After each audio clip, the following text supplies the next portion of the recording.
नमस्ते दोस्तों।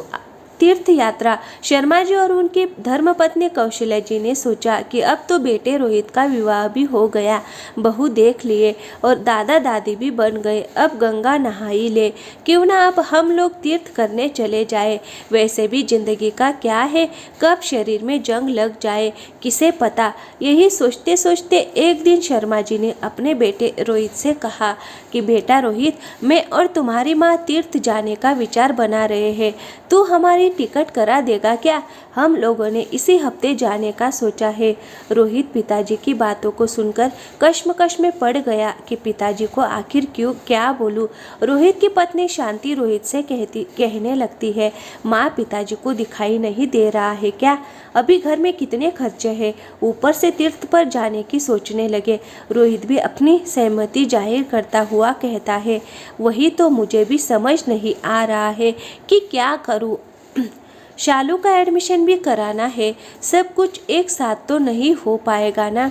इन्हें उधेड़बुन में एक दिन रोहित पिताजी से बोलता है कि पिताजी अभी तो घर में बहुत खर्चे हैं, शालू का भी स्कूल में इसी महीने एडमिशन कराना है। पिताजी आप लोग बाद में कभी तीर्थ कर लेना, जब मेरे हाथ में पैसे होंगे तो मैं खुद बोलूँगा, आप लोग मुझसे कुछ ना बोले। बेटे की ऐसी बातों से शर्मा जी और कौशल्या जी को बहुत ठेस लगी। उन्हें ऐसा प्रतीत होने लगा जैसे रोहित से बोलकर वो दोनों कोई गुनाह कर दिए हो। शर्मा जी पत्नी कौशल्या से बोलने लगे, कोई बात नहीं कौशल्या, शायद रोहित के हाथ में अभी सच में पैसे ना हो, उसके पास जब पैसे हो जाएंगे तो वो अपने आप ही टिकट कराएगा हमारी। तुम मन छोटा ना करो, तीर्थ पर तो हमें चलना ही है एक दिन। 2 दिन बाद रोहित शर्मा जी और कौशल्या जी के पास मिठाई लेकर आता है और कहता है, आज मैंने नई मोटरसाइकिल ली है। शर्मा जी और कौशल्या जी खुशी जाहिर करते हुए बेटा से बोलते हैं, बहुत अच्छा किया बेटा, कौन सी ली है और कितने की मिली है? रोहित ने बोला, बुलेट है पिताजी, लगभग 2 लाख की मिली है। शर्मा जी रोहित का पीठ थपथपाते हुए बोले, भगवान करे तेरी सारी इच्छा पूरी हो। कौशल्या जी अपने पति से बोलती है कि अभी 2 दिन पहले तो रोहित के पास पैसे नहीं थे, इतनी महंगी गाड़ी। शर्मा जी पत्नी से बोलते हैं, छोड़ो बी, तुम ऐसा क्यों सोचती हो, तुम्हें तो खुश होना चाहिए, बेटे ने नई मोटरसाइकिल खरीदी है। धीरे धीरे समय व्यतीत होता जा रहा था। कौशल्या जी की बेचैनी बढ़ती जा रही थी। वो सोचती है कि देखते देखते 3 महीने हो गए, अभी तक रोहित की तरफ से कोई जवाब नहीं मिला। कुछ दिन बाद रोहित माँ और पिताजी से बोलता है, आप लोग तैयार हो जाइए, मंदिर चलना है। शर्मा जी ने बेटे रोहित से पूछा कि क्यों बेटा, आज कुछ है क्या? रोहित ने कहा, वो तो मंदिर जाकर ही पता चलेगा, बस चलिए आप लोग तैयार हो जाइए जल्दी से, मैंने ऑटो बुला दिया है, आप और माँ ऑटो से, मैं शांति और शालू को मोटरसाइकिल से लेकर जा रहा हूँ। मंदिर पहुँचते ही माँ पिताजी को पता चला कि रोहित ने नई कार खरीदी है, उसी की आज पूजा है। रोहित खुशी से, माँ पिताजी आज मैंने कार खरीदी है, कैसी है? शर्मा जी और कौशल्या जी ने कहा, कार तो बहुत अच्छी है बेटा, चल बहुत अच्छा किया तूने, अब तो सभी लोग इकट्ठे बाहर जा सकेंगे, हम लोगों को अब ऑटो का इंतज़ार नहीं करना पड़ेगा। कुछ दिनों बाद कौशल्या जी अपने पति से बोलती है कि पता नहीं रोहित हमें कब भेजेगा तीर्थ पर, आप एक बार रोहित से पूछकर तो देखिए ना, शायद भूल गया हो। ठीक है, पूछ लूँगा मैं, शर्मा जी ने कहा। मौका देखकर शर्मा जी, बेटा क्या सोचा तीर्थ पर जाने के बारे में? अभी सोचता हूँ पिताजी, देखता हूँ कितना खर्च आएगा आप लोगों के जाने आने में और वहाँ रहने में। रोहित की तरफ से फिर से निराशावादी ही उत्तर मिला। रोहित को देखने और सोचने में फिर से 2 महीने बीत गए, पर अभी तक कोई जवाब नहीं मिला उसकी तरफ से। कौशल्या जी पति से अब आप ही कुछ करिए, मेरी जिंदगी का अब कोई ठिकाना नहीं है। वैसे भी बीमारी तो हाथ धोकर मेरे पीछे पड़ी है, पता नहीं कब बुलावा आ जाए। पत्नी की ऐसी बातें सुनकर शर्मा जी के ऊपर जैसे पहाड़ गिर गया हो। बोझिल मन से सोचते हुए अब हमें ही कुछ करना पड़ेगा। कौशल्या जी के लिए आप आजकल प्रातःकाल 2-3 घंटे कहाँ चले जाते हैं?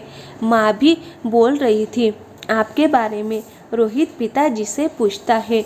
शर्मा जी, अरे तुम लोग भी ना, अब मेरी उम्र हो गई है, खुद पर ध्यान तो देना पड़ेगा ना, नहीं तो बुढ़ापे में 1000 बीमारियां घर कर लेगी। फिर तुम्ही लोगों को मेरी सेवा करनी पड़े जाएगी।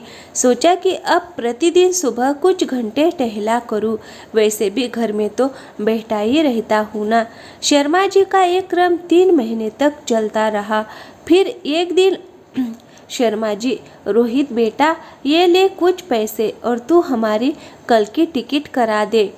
ये माह भी अच्छा चल रहा है, इसमें तीर्थ करने से बहुत ही पुण्य मिलता है। एक एफडी था मेरा, उसे ही निकाल कर लाया हूँ। तुम्हारे पास अभी पैसे बच नहीं रहे हैं, तो मैंने सोचा तुम्हारी माँ से अब और इंतज़ार नहीं हो रहा था बेटा। रोहित पैसे लेते हुए कहा,